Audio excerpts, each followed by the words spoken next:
Am I the asshole for refusing to attend my wife's bestie's wedding? My wife had an affair several years ago. I found out because her phone data use suddenly skyrocketed. I investigated, saw the number on the bill and figured out it was her ex. She denied it, of course, which eventually led to me snooping in her phone. She had tried to cover her tracks, but she didn't delete text messages to her best friend describing everything, bragging about it, etc. Her friend was supportive, at times even encouraging her to continue the affair. We've reconciled since then, and things are pretty okay between us, but I still hold a lot of anger towards her friend, partly for encouraging her to do what she did, instead of telling her to do the right thing, and I think partly because her messages with her friend were the vehicle that delivered so much pain and torment to me. Even now, seeing her friend or hearing her name makes me think of the affair. Her friend is getting married in a few months and she's the mo. I have been dealing with a lot of anxiety surrounding the thought of having to attend. Finally, I decided that I needed to protect myself. I would be miserable the entire time, and the idea of celebrating the marriage of a person who, at the very least, severely disrespected mine, feels disgusting. When I told my wife that I had decided I wouldn't go, she became pretty upset. She said she was hurt, but it felt more like anger to me.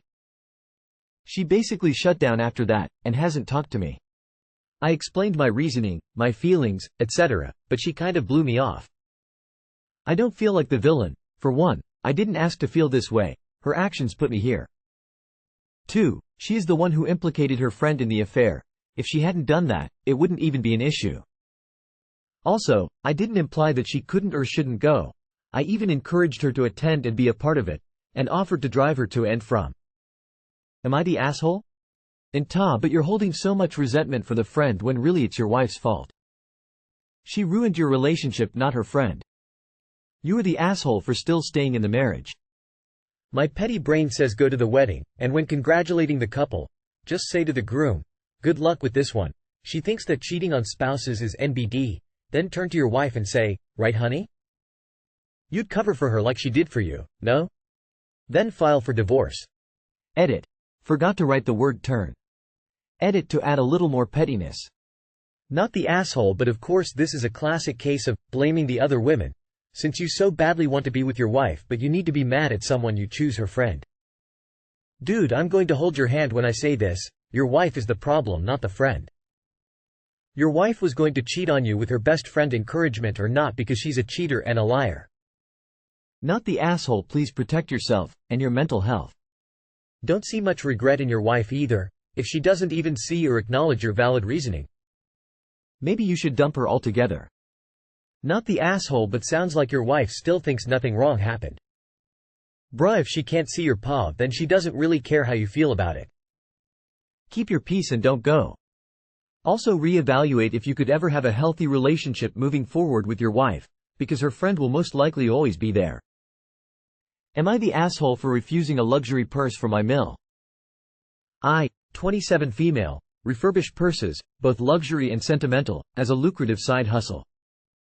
Sometimes I'll also go to thrift stores and see if I can find purses that people have discarded and either sell them or give them as gifts.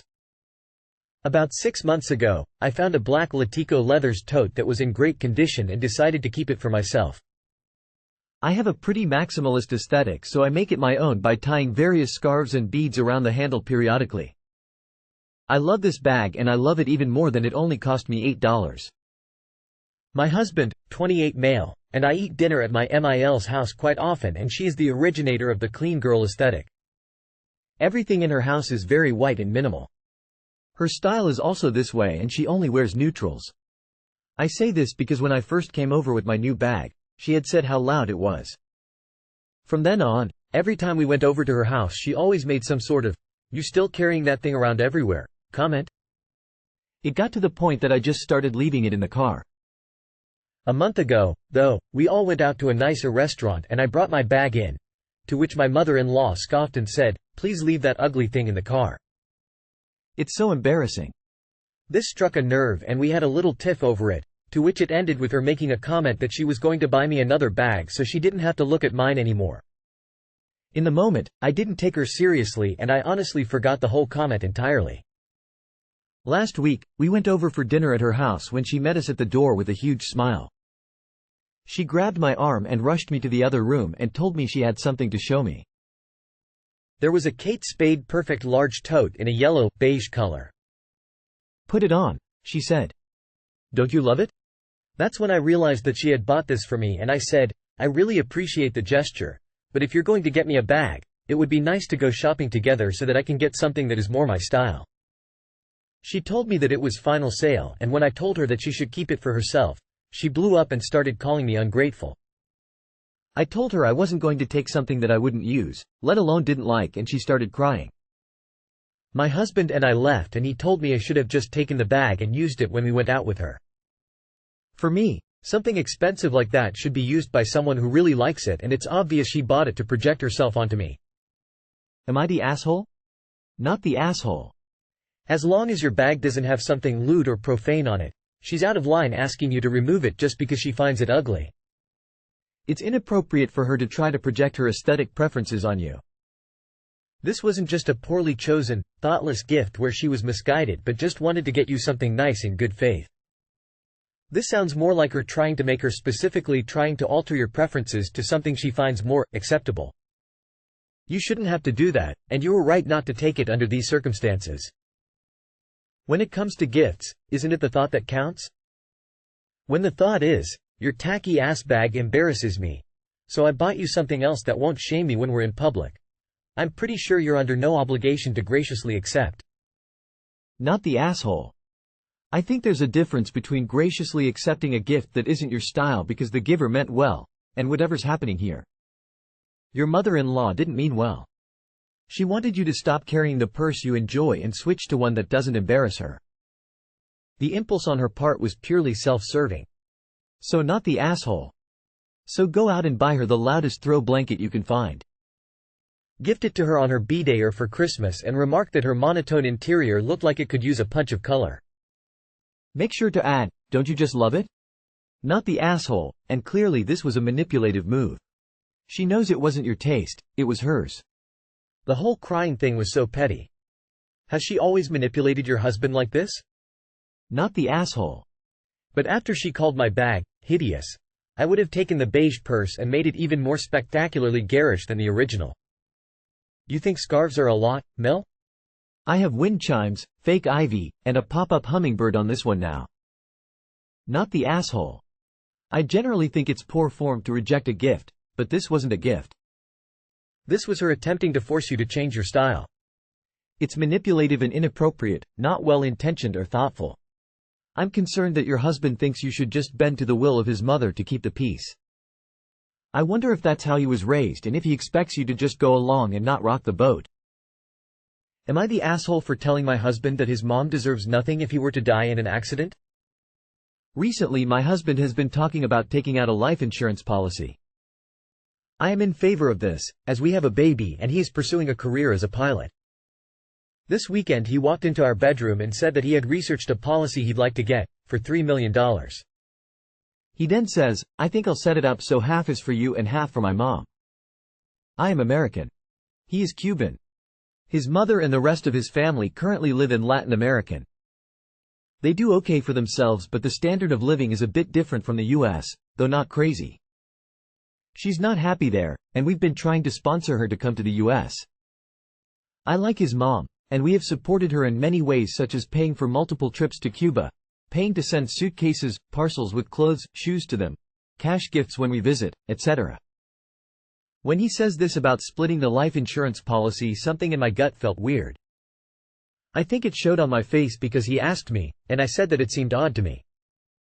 That it seemed like these kind of legal, financial things should be set up for our small family and that I would not just leave his family hanging if anything were to happen. He was defensive, asking why I didn't want his mom to get anything. I wasn't saying that, but I didn't really have words to explain what I was feeling. I was clear that of course I would want his mom to receive funds if something so tragic happened, but that it seemed like legally this policy should be set up for me and our kid plus future kids. Round and round we went. My logic say he passes away in an accident in 20 years. We have 3 kids.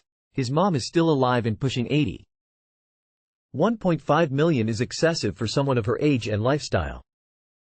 For this example, it gets split evenly between the 3 kids. A lot of money, But obviously you can't do as much with 500K as you can with 1.5 million. I think it's logical to say that cost of life and living for an elderly woman versus for a young family of 4 is very different, and that different quantities of money should be allocated because of this. Also, I want to be part of this decision. Him waltzing in and telling me what he's going to do doesn't fly with me, especially as we are equal earners in our home and share finances, so I am paying for half of this policy. His logic, I should think of it as 2 separate policies. 1.5 for his family, 1.5 for me and our kids. That our kids will get 500K, which is a lot of money. That 500K is better than nothing, and isn't it good enough that he's thinking of us and setting us up for a good life? He continuously accuses me of not wanting his mom to get any money. He also called me selfish, implying that I just wanted more money for myself.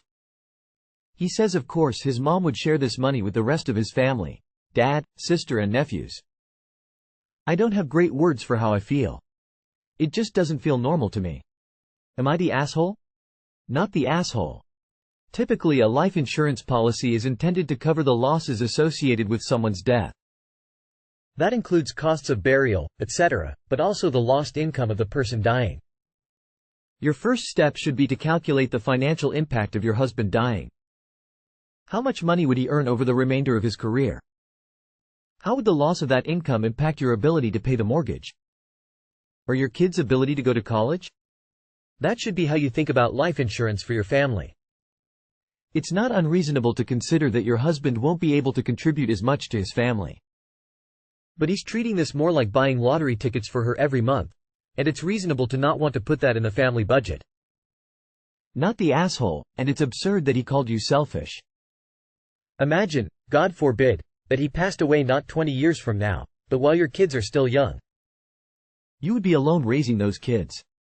If you got sick, or one of the kids got sick, you could end up not being able to work for an unknown amount of time. Even without that, kids are expensive to raise. Childcare is expensive.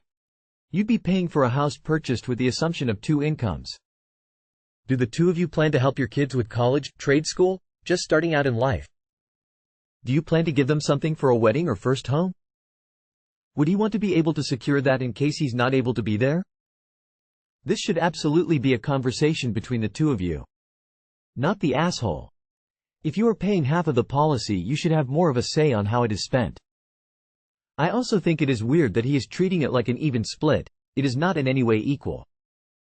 As you point out, she is one person while you are part of a growing family. She will be taking care of herself while you will be taking care of your children, their education, and potentially their own little families as they grow up. Also, while it is nice that he feels responsible to repay his mother for all she has done for him, you are doing so much more than her at this point of his life, and for the rest of his life. Not the asshole. I am sorry, but I just don't understand his logic at all. I don't understand people who feel the need to support adults who can support themselves over the young children they created who cannot support themselves.